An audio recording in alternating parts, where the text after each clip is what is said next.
Welcome back to the channel. Racer X here, and today I want to do a short video on something that many of you have been messaging me. It's kind of been on everybody's mind, but it's about car prices. And I'm not talking about what's going on with the dealers. We already know what the dealers are doing to people on car prices because, yeah, there's still pretty high demand and the supply is relatively low. And while we may see things change here in the next coming, say, year and a half in terms of just the market softening, when you look at the base prices on these cars coming out from these manufacturers, it's actually really glaring. I did a bunch of research to find out really who has gone up the most in price, and the results really will shock you when you start to look just at a base price perspective, what's really happening out there.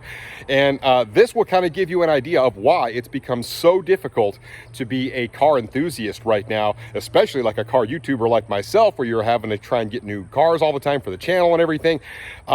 These cars are becoming more and more unaffordable. Today I'm going to talk all about it. If you're brand new to my channel, please do me a big favor. Please hit subscribe. Only 21% of you guys watching at home are actually subscribed to this channel, and off we go.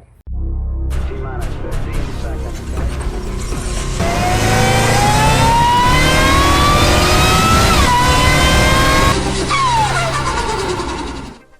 So as usual, I want to try and be as objective and as fair as I compare these prices as I can. And we all know that the used car market is just way out of whack right now in terms of how much cars have gone up in price. I've talked about it at length, like with the Viper, the ZR1s. You're seeing some insane, they've like doubled in price in the past 3 years, which is just crazy to think about. So, it really is a wild card when you think about what's going on with the used car market. So really the only fair way to kind of look at things from a price perspective is when they come out from the manufacturer and how much the sticker price has gone up over the course of, say, like the last couple of years, say 2020 to 2022, and then maybe even take a further look back, say like 2015 and what the prices were then. And then you really start to get a gauge of what's going on from a base price perspective. So, there's lots of different ways to look at this, but I feel like this is the best way to gauge what's really happening on the price of cars when they're destined from, the manufacturer to the public. You can't really do much about dealer markup. You guys know I've been trying. And dealers are just gouging people left and right. So you can't really account for that either because, once again, that is all over the map. So let's take a hard look at the base prices and what's happened with those over the really past couple of years. Now, this is one of those videos where I had to sit in my office and just do a whole bunch of research, check out multiple websites, obviously check out the manufacturer's websites, and just try and get really, really good numbers for you so we get a good, accurate comparison of how at least the American big three, and then I even threw some foreign cars in there just to kind of see how out of whack things are really getting. So I want to start out with looking at, say, Chevrolet, right? So let's take the Camaro, for example. Now, I'm not looking at all cars across the board. You've got Pacifica minivans out there, and you've got Nissan Pathfinders, and you've got a bunch. Obviously this is a performance car channel, right? So we're going to look at performance cars that enthusiasts would most likely want to drive. But when I look at, say, the Camaro, right, several different trim levels in that. You've got so you got some V6 trim levels in there, but we're just going to stick with kind of middle of the road. We'll look at the Camaro SS, for example. This is a car that a lot of people own. A lot of people like this big fire breathing 6.2 liter V8. But so let's take a look here. So in 2015, the base price on a Camaro 1 SS was $33,505. Mind you, that's 7 years ago, so quite some time ago. And then in 2020, it was $38,495. So over the span of 5 model years, that car actually went up about $5,000 in price. Now, keep in mind, 5 years, pretty long time. You've got some changes that happened to the Camaro, right? You had a 10-speed transmission come in, which was a little more expensive, and you had some things happen. But over the course of really 5 years, you had a $5,000 price increase on the base price of the 1SS Camaro. Now, over the course of the last 2 years, and that's a lot of the focus of this this comparison. So from 2020 to 2022, the price went from $38,495 to $39,600, which is basically about $1,100. So over the course of the last 2 years, only an $1,100 price jump on the Camaro. Now, maybe that's due to some kind of sluggish sales. They're still not making many cars. Once COVID hit in 2020, which is why I'm starting it at that year, We know obviously, we had the outbreak, and then all of a sudden we had the chip shortages and a bunch of stuff kind of followed, and then it just all went spiraling downhill. But only $1,100 price difference from 2020 to 2022 on the Camaro. That is actually pretty impressive. Now, I went ahead and threw the C8 Corvette in for good measure. Now, we know that didn't come out until 2020, and it came out at $60,000, which actually impressed a lot of people, right? We're going mid-engine, a lot of changes. I mean, that car was basically completely redesigned, first ever mid-engine Corvette. And the thing with the Corvette, it's a little bit weird, is because it starts out pretty low, but I mean, with any options on that thing whatsoever, you're looking at, between $80,000 and $100,000 typically on those. So people do option those up quite a bit. And there's no accounting for options on here, guys. That's why I'm looking for base price, right? But basically, when you look at the base price of a Corvette from, say, 2020, when it first showed up, to 2022, so over 2 model years once again, it went up about $4,500. The 2022 C8 comes in at like $64,500 from a base price perspective. Can you get one for that? Absolutely not. But basically, like I said, that's the only measuring stick we have, and this is what's coming directly out from Chevrolet. And so $4,500, that's a kind of a jump, but it's not awful when you look at some of the other stuff that's out there. So let's move on to Ford. Now, looking at Ford, I really had to make sure I picked the right cars to compare, right? The Mustang GT has kind of been their bread and butter for a really long time. Lots of Mustang people love the Mustang GT, so that's obviously a good one to take. And I picked the Shelby GT500. Yes, we had the GT350 out there, but then it went away. You had the Bullet, you had the Mach 1, you had all these, but they didn't run for that many model years, and they kind of went away. So comparing, say, like a Mach 1 to a Bullet and all that sort of stuff, it gets a little bit convoluted. So we'll just kind of stick with what we see on, say, the Mustang GT to give us just a baseline in terms of how much prices have changed. So in 2015, a base Mustang GT was $32,300. And then fast forward 5 years to 2020, it is $35,880. So you're looking at about a $3,500 price increase over the course of 5 years. Once again, you get some advancements in the transmission there, and you get some other goodies that come along with that. So $3,500 over the course of 5 years, that is not the end of the world. And then we take 2020, compare it to 2022, you get about another $2,165 in terms of base price on the Mustang GT. 2022, the base price was $38,045. Now, like I said, guys, these aren't all optioned up. As with all of these cars, when you start throwing in options, everything gets really convoluted because you might say, oh, you get this much on, say, a Dodge, and you get this much on a Mustang, and you get more for your money.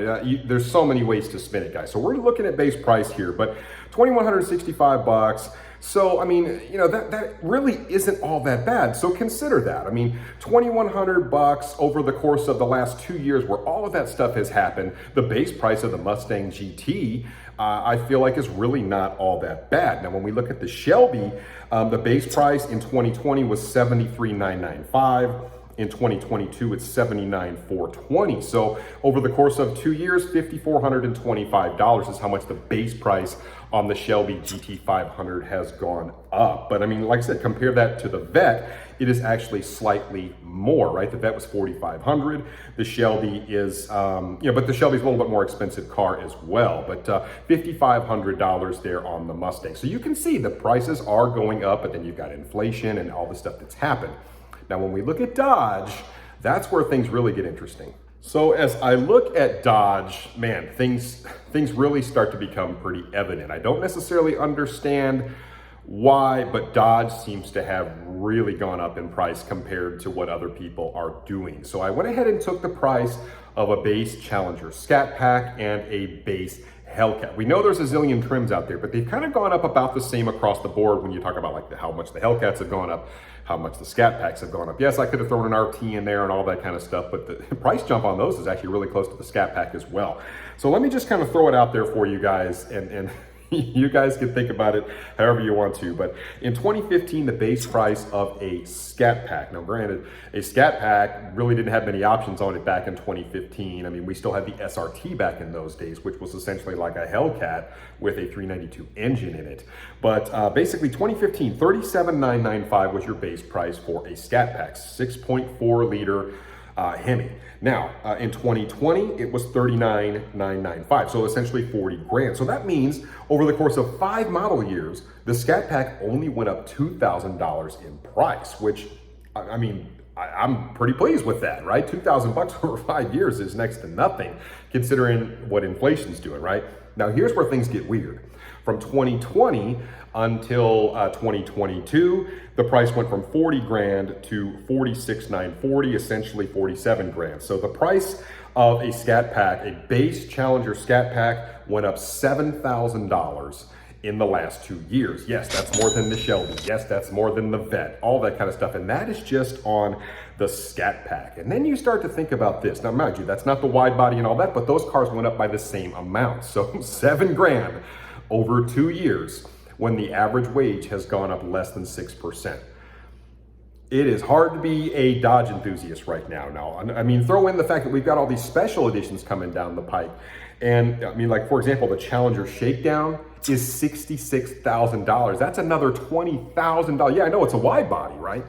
But I mean, that's another $20,000 over what the base Scat Pack is right now. And that doesn't even include dealer markup, and the dealers are killing people on the special editions right now. So something to think about there. And then we have the Hellcat. So talking about the beloved Hellcat, that thing came out all the way back in 2015. And as we know, it set the car world ablaze. 707 supercharged horsepower offered in 2 different platforms, right? You had the Charger, the sedan, and then of course you had the Challenger, the iconic muscle car out there. I mean, but everybody was talking about the Hellcat. It was the new benchmark, and it's $60,990 from a base price. Everybody was floored at just what a bargain that was for how much horsepower you got. Now, yes, that was the manual car. The HP 90 cars, the autos were a little bit more. But like I said, this is just a base price comparison. So you fast forward all the way to 2020, that same car, that same manual Challenger, $62,190. So we're only talking about like $1,200 of price increase on that car. And of course, you know, back in 2020, you did have, you know, the red eye and all that kind of stuff, 73,790 for that. And then of course you add $6,000 for the wide body and everything, but everything kind of went up by the same amount, right? But I mean, you're not talking about a huge $1,200 over 5 years is nothing on a price increase. But then over the next 2 years, things changed quite a bit. So from 2020 to 2022, the base price on a Hellcat went to $70,835. So it jumped up $8,645 on the base price. So over 5 years, $1,200. And then over the course of the last 2 years, almost $8,700 from a base price perspective. That is really incredible to think about. And then to think that we have, you know, I know it's a wide body, but we've got these special editions out there. Well, the King Daytona Charger that they just introduced is $100,000, a far cry from a base Hellcat back in 2015, where it was basically $61,000. And like I said, that doesn't even include dealer markup. And it's just crazy what has happened to the price of these Dodges. I mean, I'm just looking all the way down. So basically, I get it on the Hellcat, right? Oh, well, it went up 10 horsepower from 707 to 717. So a 1.5% increase in horsepower. But the price increased by 16%. This is much higher, $8,700. I mean, compare it to the Shelby, compare it to the Vet. I mean, it is much higher than all of those. So why are the Dodges going up so much in price compared to everybody? Now, just to kind of drive this point home, I went ahead and looked up some other stuff besides the big 3 American auto manufacturers. Yeah, Tesla's out there too. I've never really considered them in the big 3. Maybe they should be, but you know, it is what it is. But I went ahead and looked up just some other stuff just for reference. I went ahead and looked up the M3, right? The BMW, that iconic sedan that so many people know and love. Like the European folks out there, I mean, they absolutely love that car. It's been around forever. Basically, in 2020, it was $69,000 from a base price, guys. We're just looking at base. I know you can option these up, and $71,000 in 2022. So it's gone up $2,000. So COVID and the shortages and all that kind of stuff haven't really affected that by much. Also, the GTR, for example, that hasn't changed in price at all. Even though you can't get them, they're the same. Also, another one is the Supra. I thought, well, let's look up the Supra. I drove one. It's kind of fun. You know, actually, I've driven several. But so the Supra is, let's see, 2020, 50,000, 920. And then we're talking about the 3-liter turbo. And then, of course, in 2022, 52.5. So the Supra's gone up $1,500 in the last 2 years, which really isn't very much when you think about the Hellcat going up like $8,600. It's insane to think about. And here's the other kicker with the Supra. In 2020, it made 335 horsepower. In 2022, it makes 382. So you get a big horsepower increase for very little price increase. So it's just kind of strange.